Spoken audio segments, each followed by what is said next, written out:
Imagina que una guerra mundial lo arrasa todo. Ciudades destruidas, ejércitos avanzando, millones de muertos. Pero en medio de ese caos, alguien está reuniendo en secreto la mayor fortuna jamás creada. Oro, diamantes, antigüedades de valor incalculable, un tesoro de miles de millones, robado a todo un continente. Y justo cuando están a punto de perderlo todo, toman una decisión desesperada. Lo esconden bajo tierra, en túneles secretos, y eliminan a todos los que conocen su ubicación, para que ese secreto desaparezca para siempre.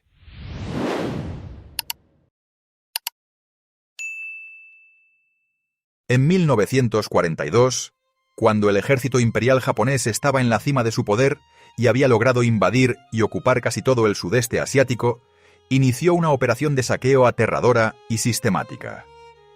Se dice que la historia militar nunca había visto algo similar en términos de magnitud y organización.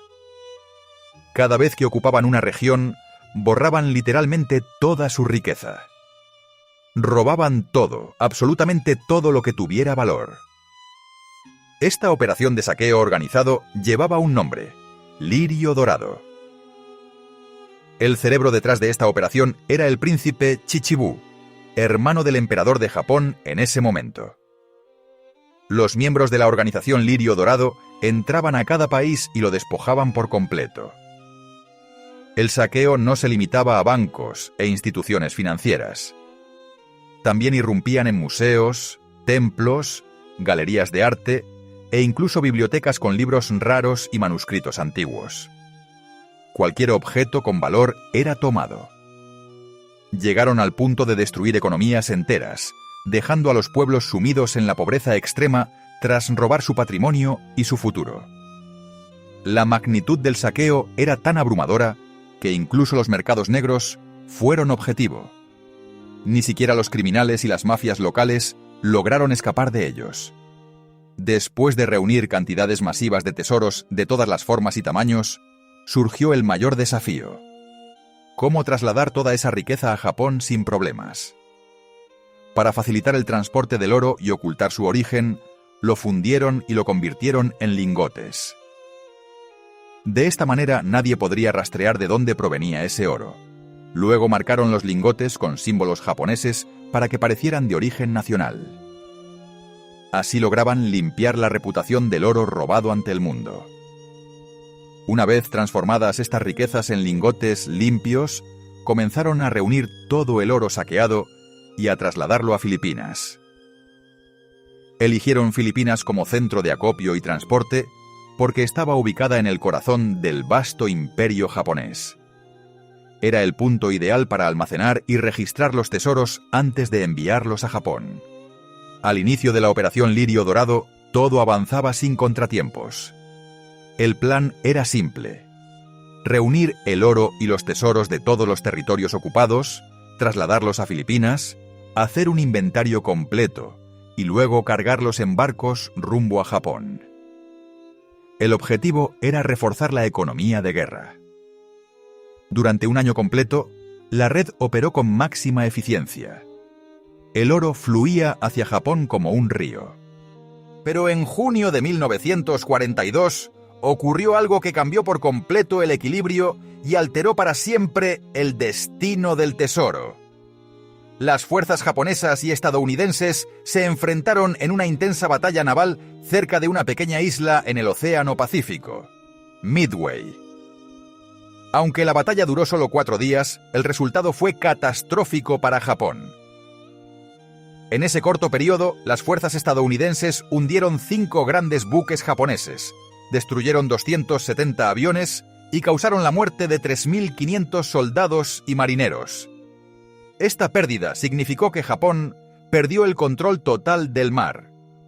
Las rutas marítimas que antes eran seguras para transportar el oro se convirtieron en territorio enemigo. Cualquier barco que intentara salir cargado de tesoros se convertiría en un blanco fácil para los estadounidenses. En ese momento, el liderazgo japonés se encontró en una verdadera crisis. Todo el oro estaba atrapado en Filipinas, y era imposible enviarlo a Japón bajo esas condiciones. Necesitaban un plan alternativo, y lo necesitaban con urgencia antes de perderlo todo. Ante esta situación crítica, no tuvieron otra opción que recurrir a su general más temido para salvar la operación: Tomoyuki Yamashita. Yamashita era una leyenda viva del ejército japonés, con un historial militar impresionante que inspiraba total confianza. La principal razón de su fama fue haber infligido la mayor humillación en la historia del ejército británico. La historia comenzó en diciembre de 1941, cuando lideró la invasión de Malasia. En pocas semanas logró arrasar casi toda la península. Después cercó y tomó el control de Singapur.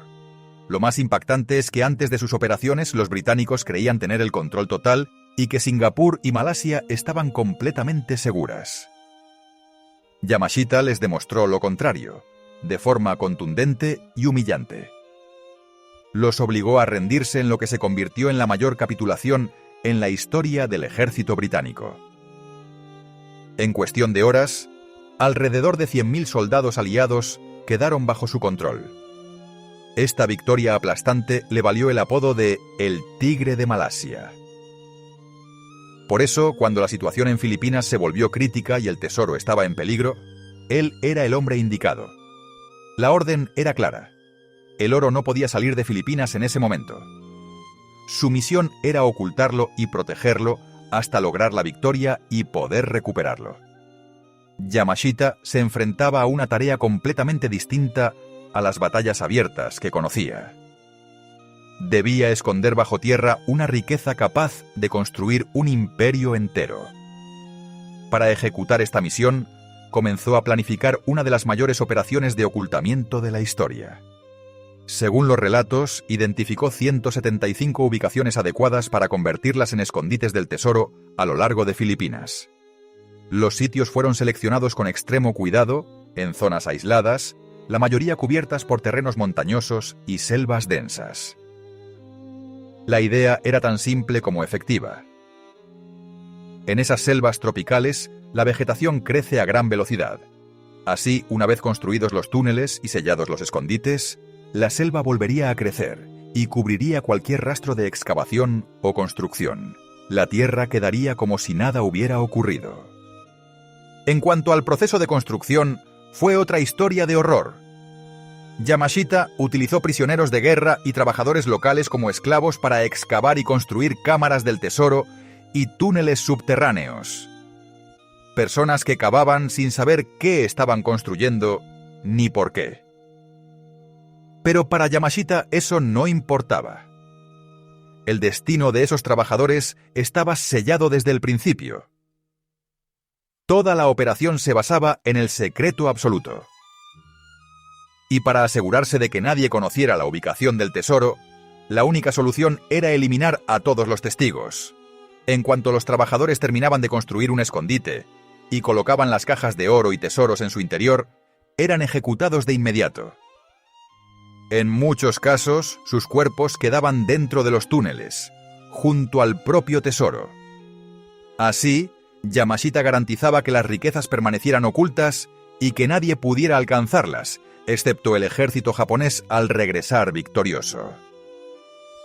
Ordenó crear mapas detallados para cada uno de los 175 sitios.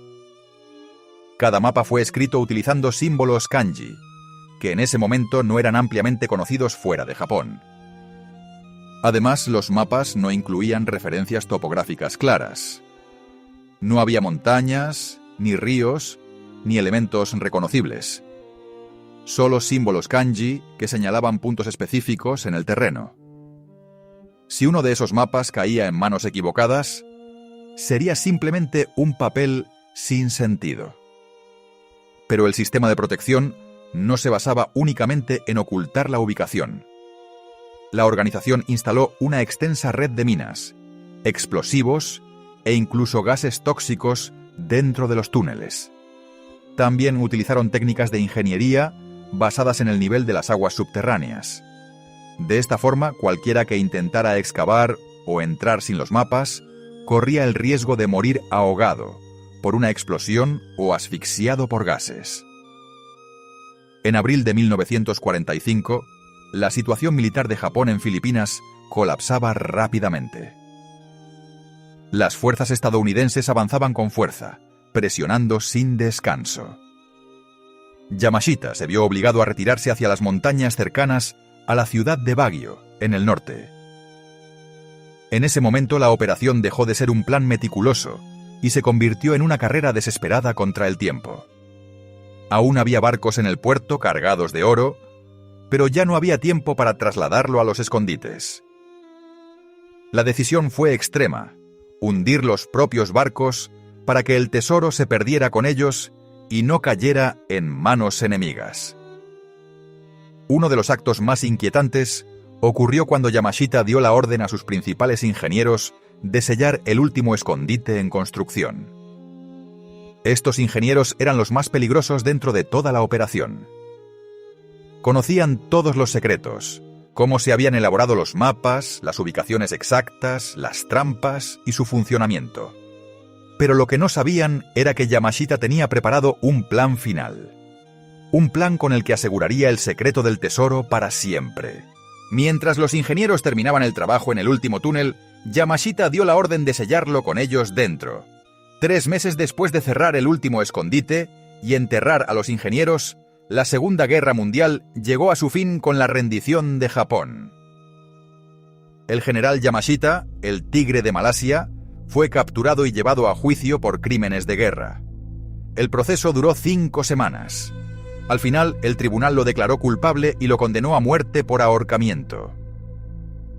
El 23 de febrero de 1946, la sentencia fue ejecutada. Yamashita murió sin decir una sola palabra sobre la ubicación del oro ni sobre los mapas. Se llevó el secreto del tesoro a la tumba. Así, la única persona que seguía con vida y conocía los detalles de la operación y la ubicación del tesoro era el príncipe Chichibu, hermano del emperador y mente maestra de la organización. Pero en 1953, el príncipe también murió tras una larga lucha contra la tuberculosis. Con su muerte se cerró el círculo. Quienes planificaron la operación, quienes construyeron los túneles y quienes conocían los códigos, todos habían desaparecido. El oro de Yamashita quedó perdido para siempre. Después del final de la guerra, la ejecución de Yamashita y la muerte del príncipe Chichibu, todo indicaba que la historia del tesoro había terminado y había sido enterrada con ellos. Pero lo que ocurrió en Filipinas fue exactamente lo contrario. La leyenda no murió. Al contrario, creció y se convirtió en una obsesión. Desde las grandes ciudades hasta las aldeas más pequeñas, la gente susurraba historias sobre tesoros japoneses enterrados bajo sus pies. Filipinas salió de la guerra completamente devastada. La capital, Manila, era solo un montón de cenizas y escombros. Los historiadores describieron su destrucción como una de las peores de toda la Segunda Guerra Mundial, solo superada por la de Varsovia, en Polonia. La población vivía en pobreza extrema. Familias enteras estaban dispersas. La economía había colapsado. Cientos de miles de muertos y heridos por todas partes. En medio de ese escenario, la leyenda del oro de Yamashita se convirtió en una luz en la oscuridad. Una última esperanza a la que aferrarse. Para cualquier persona pobre y desesperada, la posibilidad, aunque fuera mínima, de encontrar un tesoro inimaginable era suficiente para perseguir ese sueño. Y así Filipinas se transformó en un enorme campo de búsqueda. Todos excavaban, todos buscaban, convencidos de que el tesoro estaba ahí, esperando ser descubierto. Entre millones de personas había un joven llamado Rogelio Roxas. En ese ambiente emergió Rogelio Roxas, o como todos lo conocían, Roger. Roger nació en 1943, justo en el periodo en que Yamashita ocultaba el tesoro. Creció en condiciones difíciles, como millones de filipinos. Su familia era pobre, y desde niño creció escuchando historias sobre el tesoro de Yamashita. Comenzó su vida laboral como cerrajero. Vivía en la ciudad norteña de Baguio, el mismo lugar donde Yamashita se atrincheró en sus últimos combates. Roger hizo un cálculo sencillo. Si Yamashita estuvo rodeado en Baguio durante los últimos días de la guerra, entonces era muy probable que hubiera escondido al menos una parte del tesoro allí. Con esa idea decidió iniciar la búsqueda en su ciudad y en las zonas cercanas. No desperdiciaba ni un minuto. Trabajaba con un método claro. Seleccionaba un área, la exploraba por completo, y si no encontraba nada, la descartaba y pasaba a la siguiente. Ahorró centavo a centavo hasta comprar un detector de metales. Era una inversión enorme para alguien en su situación. Pasaron los años, y Roger siguió buscando. Pero todo lo que encontraba eran monedas antiguas, restos de munición japonesa y chatarra sin valor. Aún así, estaba convencido de que algún día encontraría el tesoro. En 1961 llegó un punto de inflexión en su vida. Después de años de búsqueda basados solo en esfuerzo y esperanza, finalmente encontró una pista real. Cayó en sus manos un mapa de un túnel secreto. En esa época, este tipo de mapas abundaba en el mercado de cazadores de tesoros. La mayoría eran falsos. El propio Roger había visto muchos antes, pero este mapa era diferente. Sobre todo porque lo obtuvo de un exsoldado japonés que afirmó haber estado en Baguio junto a los ingenieros que enterraron el tesoro. El problema era que el mapa estaba escrito en el código del lirio dorado. No tenía referencias topográficas claras. Era como buscar una aguja en un pajar, sin saber siquiera dónde estaba el pajar. Por suerte, Roger conoció a un hombre llamado Eusebio Okubo. Okubo le contó que había trabajado como traductor para los japoneses durante la ocupación. Incluso había traducido directamente para el general Yamashita. Le aseguró que vio con sus propios ojos cómo el general supervisaba el traslado de grandes cantidades de oro hacia un túnel cercano al Hospital General de Baguio. Esa información era la pieza que faltaba en el rompecabezas. Ahora Roger tenía un mapa y un testigo clave. La búsqueda del túnel junto al Hospital General de Baguio estaba a punto de comenzar. En mayo de 1970, Roger decidió arriesgar todo lo que tenía para alcanzar el tesoro. Reunió todos sus ahorros y comenzó a planear. Contrataría un equipo de trabajadores y juntos recorrerían toda la zona cercana al hospital. La dividirían por sectores, tal como él hacía cuando trabajaba solo, pero esta vez con un equipo completo. Llegar al lugar fue extremadamente difícil. La selva tropical alrededor del hospital era muy densa.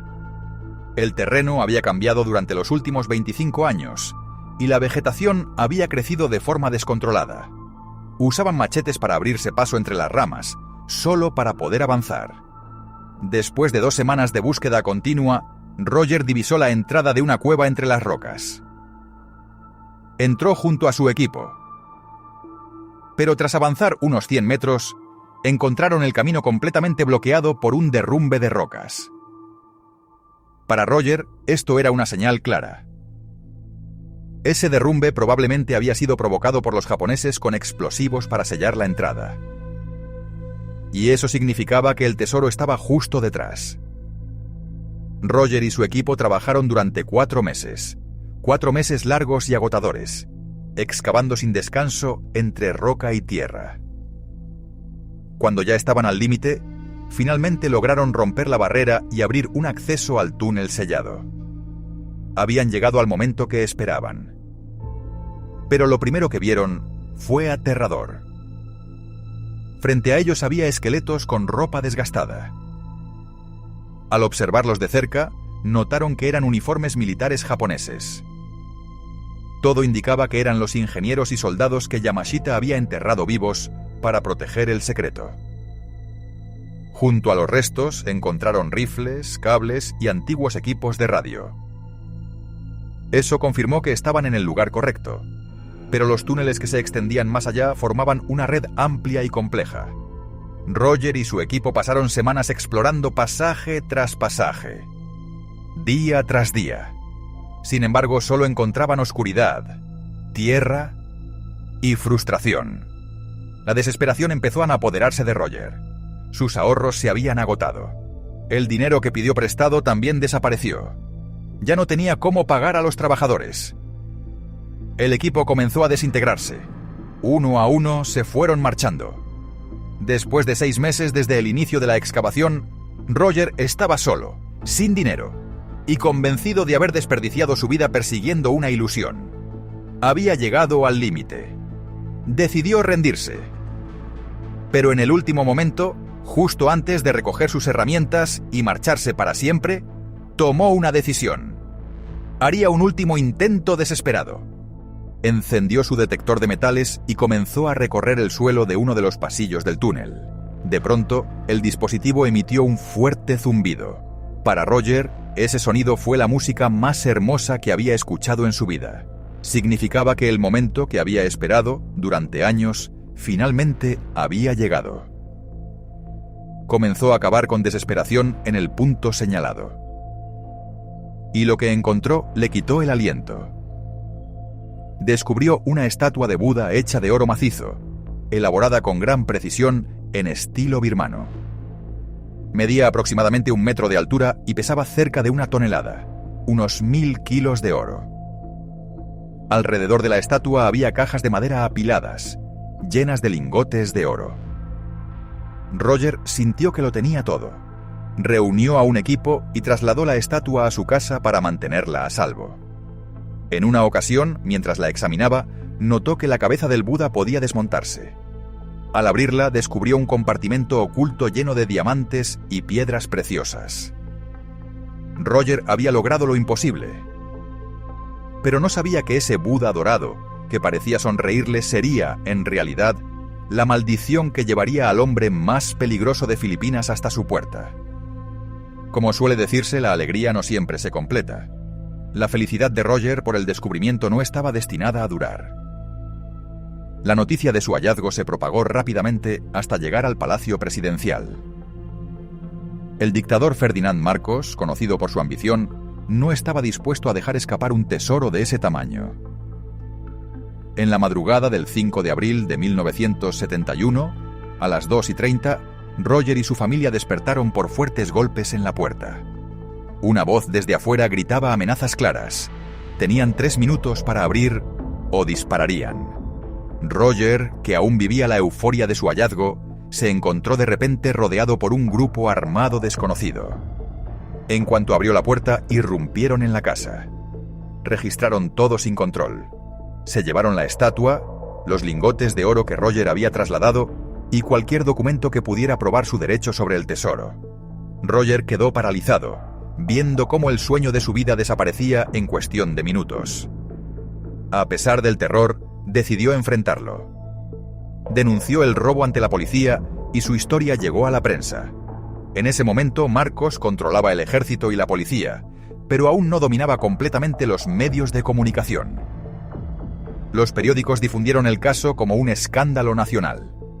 Publicaron artículos contundentes que acusaban a Marcos, de forma directa e indirecta, de estar detrás del robo. La historia provocó una fuerte reacción en la sociedad filipina. La presión fue tal que Marcos se sintió realmente amenazado. Para contener el escándalo, recurrió a una estrategia distinta. En lugar de eliminar a Roger, como hacía con otros opositores, decidió manipular la opinión pública. 3 semanas después del robo, surgió una noticia. La policía había encontrado una estatua de Buda, y Roger debía presentarse ante el tribunal para identificarla y recuperarla. Pero cuando Roger llegó y vio la estatua, entendió de inmediato que todo era una farsa. La pieza frente a él era completamente diferente. El color no coincidía, la forma era distinta, los rasgos del Buda no eran correctos. Y lo más importante, la cabeza no se podía desmontar. Era una copia barata, hecha de cobre o bronce, diseñada para engañar al público y cerrar el caso. El juez, que además era tío del presidente, esperaba que Roger confirmara que era suya. Pero Roger hizo lo contrario. En medio de la sala, frente a todos, gritó: «¡Esa no es mi estatua! ¡Es una falsificación!». Esa declaración fue un desafío directo al presidente Ferdinand Marcos. Después de exponer la mentira y negarse a aceptar la estatua falsa, la respuesta no tardó en llegar. 2 semanas después, los hombres armados regresaron, pero esta vez no venían a robar. Venían por él. Secuestraron a Roger y lo llevaron a un lugar desconocido. Allí comenzó la tortura. Golpes brutales, quemaduras con cigarrillos en todo el cuerpo, descargas eléctricas repetidas. Todo por 2 objetivos. El primero, obligarlo a firmar una declaración donde afirmara que Marcos no tenía relación con el robo. El segundo, que revelara la ubicación del resto del tesoro. Habían tomado la estatua y algunos lingotes, pero sabían que Roger había encontrado mucho más. Querían el túnel. Bajo el dolor, y tras llegar al límite físico y psicológico, Roger finalmente cedió. Firmó el documento que exoneraba a Marcos y reveló la ubicación del túnel. Los años pasaron. En 1986, el pueblo filipino se levantó contra el régimen. Una revolución popular obligó a Ferdinand Marcos y a su esposa a huir del país y refugiarse en Hawái. Cuando los manifestantes irrumpieron en el palacio presidencial, encontraron una enorme cantidad de riquezas. Obras de arte, piezas valiosas, miles de zapatos pertenecientes a Imelda Marcos y muchos otros lujos. Evidencias claras de que vivían en un mundo completamente distinto al del resto del país. Un mundo opuesto a la pobreza en la que vivía la población. La pregunta era inevitable. ¿De dónde provenía toda esa riqueza? Para la mayoría, la respuesta era clara. Marcos había saqueado el tesoro del Estado y robado el dinero del pueblo. Pero lo curioso es que, en los años siguientes, cuando Imelda fue acusada de corrupción y malversación, su defensa afirmó que la riqueza de la familia no provenía del tesoro del Estado. Según ellos, todo era oro de Yamashita que Marcos había encontrado. Por otro lado, Roger seguía vivo, pero como un hombre destrozado. Lo había perdido todo. Su ojo derecho, perdido para siempre por la tortura. Su dinero, su dignidad, su sueño, incluso su esposa lo abandonó. A pesar de toda esa destrucción, Roger estaba convencido de que la justicia debía regresar a quien le correspondía. Por eso, cuando supo que Marcos había huido a Hawái y estaba bajo jurisdicción estadounidense, viajó a Estados Unidos y presentó una demanda por compensación. Acusó a Marcos de robo del tesoro y de tortura. La batalla legal fue larga y feroz, extendiéndose por años, incluso después de la muerte de Ferdinand Marcos en el exilio, en 1989. Roger continuó el caso contra los herederos de Marcos, con la esperanza de que la justicia finalmente lo favoreciera.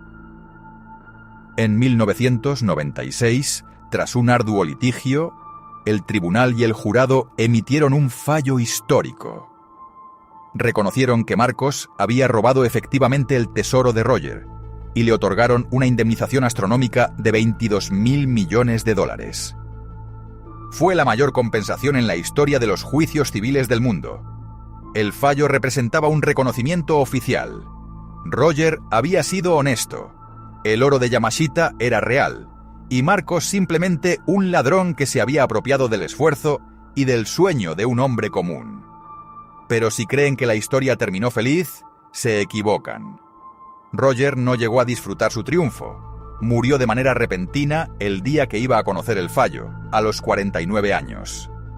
La tragedia continuó hasta 1998, cuando la Corte Suprema anuló la gigantesca compensación debido a la dificultad de valorar con precisión el tesoro. El caso quedó atrapado en los laberintos judiciales, entre abogados de los herederos de Roger y de los Marcos. La historia de Roger terminó de manera trágica, dejando atrás una pregunta abierta. Si Roger encontró solo uno de los escondites de Yamashita, ¿dónde fueron los otros 174? ¿Está todavía enterrado el oro del imperio japonés bajo el suelo filipino, esperando a un nuevo Roger, o permanecerá secreto para siempre? Deja tu opinión en los comentarios. ¡Hasta la próxima!